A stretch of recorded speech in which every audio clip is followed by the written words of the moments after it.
Chinese naval vessel na aktuhang nag-eespiya sa kauna-unahang bilateral maritime drill sa pagitan ng Japan at Philippine Navy sa West Philippine Sea. Sa kauna-unahang pagkakataon, magkasamang naglayag ang mga barkong pandigma ng Pilipinas at Japan sa West Philippine Sea. Isang sasakyang pandagat ng China ang iniulat na sinusubaybayan ng unang bilateral maritime drills sa pagitan ng Philippine at Japanese Navy sa South China Sea, na ginanap noong 2 ng Agosto taong 2024, ang mga drills ay dumating sa gitna ng mas matinding pagtatalo sa pag-aangkin ng teritoryo sa pagitan ng China at Pilipinas. Noong 2 ng Agosto, inihayag ng Armed Forces of the Philippines, AFP, na ang Philippine Navy, PN, at ang Japan Maritime Self-Defense Force, JMSDF, ay nagsagawa ng kanilang inaugural maritime cooperative activity sa pinagtatalunang karagatang ito. Binigyang diin ng AFP na ang aktibidad na ito ay bahagi ng patuloy na pagsisikap na palakasin ang kooperasyong panrehiyon at internasyonal at tiyakin ang isang malaya at bukas na Indo-Pacific. Ang Philippine Navy ay nagtalaga ng BRP Jose Rizal, habang ang JSS Anime ay kumakatawan sa JMSDF. Kasama sa mga pagsasanay ang isang communications exercise, tactical maneuvering, at isang photographic exercise, na lahat ay naglalayong pahusayin ang mga tactical na kakayahan at palakasin ang matibay na ugnayan at mutual commitment sa pagpapanatili ng kapayapaan at katatagan sa rehiyon. Sinabi ng Pilipinas na ang collaborative exercise ay nagpakita ng dedikasyon ng JMSDF at ng PN sa pagtataguyod ng seguridad at katatagan sa Indo-Pacific, na nagpapakita ng kanilang ibinahaging pangako sa pagtataguyod ng isang rules-based na internasyonal na kaayusan. Ang ambasador ng Japan sa Pilipinas na si Kazuya Endo, ay nagpahayag ng kanyang suporta sa social media platform X, na tinatanggap ang unang bilateral maritime cooperative activity. Binanggit niya na ang paglahok ni JSS Anime ay binibigyang diin ng pangako ng Japan na palakasin ang kooperasyong panrehiyon at internasyonal para maisakatuparan ng isang free and open Indo-Pacific. Gayunpaman, ang mga larawang inilabas ng Pilipinas at Japan ay nagsiwalat na isang barko ng Chinese Navy ang nakatago sa likod ng mga sasakyang pandagat ng Pilipinas at Hapon.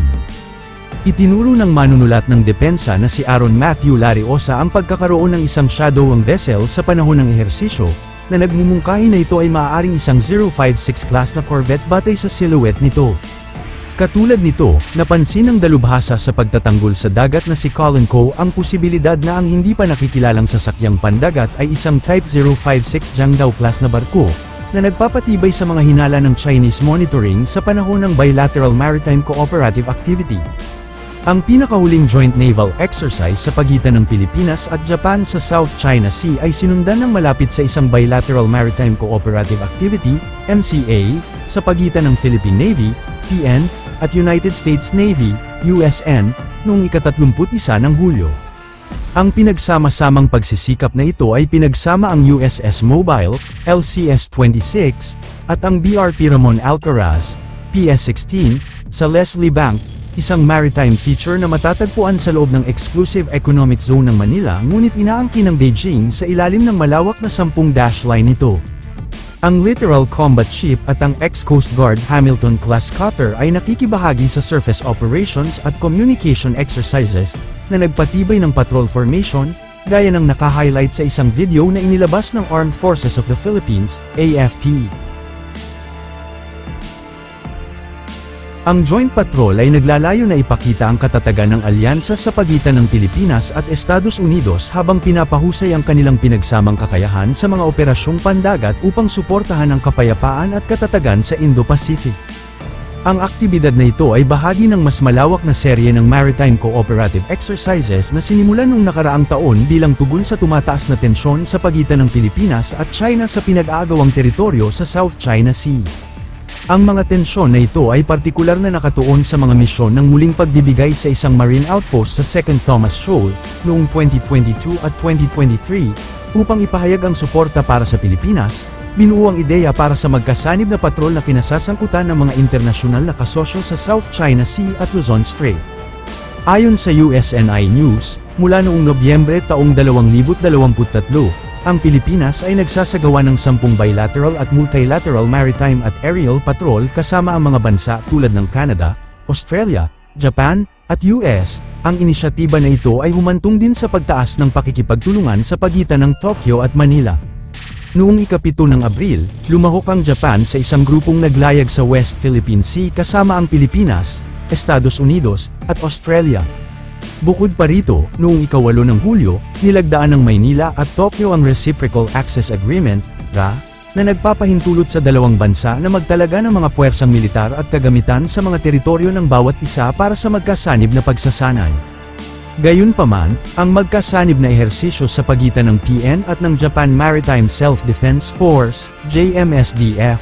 ay naganap eksaktong isang buwan pagkatapos ng diplomatikong pag-uusap na humantong sa isang kasunduan sa pagitan ng Pilipinas at China upang mabawasan ang tensyon sa West Philippine Sea. Inaasahan din na sasali ang France sa mga pagsisikap na ito habang nakabinbin ang isang kasunduan upang mapahusay ang kooperasyon sa depensa, sa kabila ng pagsisimula ng magkasanib na patrol noong nakaraang taglagas, nagpapatuloy ang mga komprontasyon sa pagitan ng puwersa ng Pilipinas at China. Ang mga agresibong aksyon ng China Coast Guard, kabilang ang paggamit ng mga water cannon, mga insidente ng pagrampa, at mga pagtatangka sa pagsakay, ay umakyat noong ika-17 ng Hunyo sa panahon ng isang resupply mission. Ang insidenteng ito ay nakitaan ng magkasanib na patrol ng Canadian, Japanese, Philippine, at US forces sa South China Sea. Ang JMSDF at ang PN ay nakatuon sa pagtataguyod ng seguridad at katatagan sa Indo-Pacific, na nagpapakita ng kanilang ibinahaging pangako sa pagtataguyod ng isang internasyonal na kaayusan na nakabatay sa mga patakaran, dagdag niya.